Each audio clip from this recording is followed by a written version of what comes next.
அனைவருக்கும் வணக்கம். நான் பிரபாகரன், ஜோதிடர், சென்னையிலிருந்து பேசுகிறேன். இப்போ நான் என்ன சொல்ல போகிறேன்னா, ஒரு நகை வாங்கினா அந்த நகையை எந்த நட்சத்திரத்தில் அணிஞ்சா அது நம்மக்கிட்டே இருக்கும், அதை பற்றி தான் சொல்ல போகிறேன். இது புது ஆடைகள் வாங்கி உடுத்தினாலும் உடல்நிலை பாதிப்படையாமல் சிறப்புக்கும் குறித்துக்கலாம். கருத்தில் கொண்டு பயன்பெறுங்க.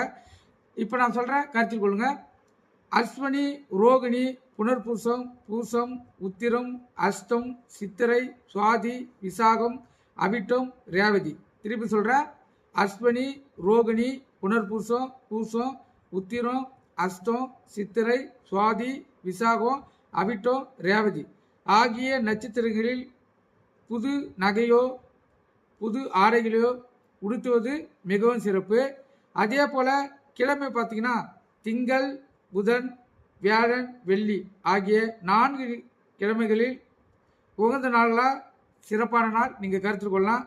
ஞாயிற்றுக்கிழமை பொதுவான நாள், சுமாரான நாள் கருத்தில் கொள்ளுங்க. எக்காரத்தை கொண்டும் இந்த செவ்வாய், சனி இந்த நாளில் நீங்கள் புது ஆடையும் சரி புது நகையும் அதாவது அணியக்கூடாது, கருத்தில் கொள்ளுங்க. அதே போல் திதி பார்த்தீங்கன்னா சதுர்த்தி, நவமி, அமாவாசை ஆகிய திதிகளில் நீங்கள் நகையை அணியக்கூடாது, ஆடைகளை அணியக்கூடாது, கருத்தில் கொண்டு பயன்பெறுங்க. நன்றி, வணக்கம்.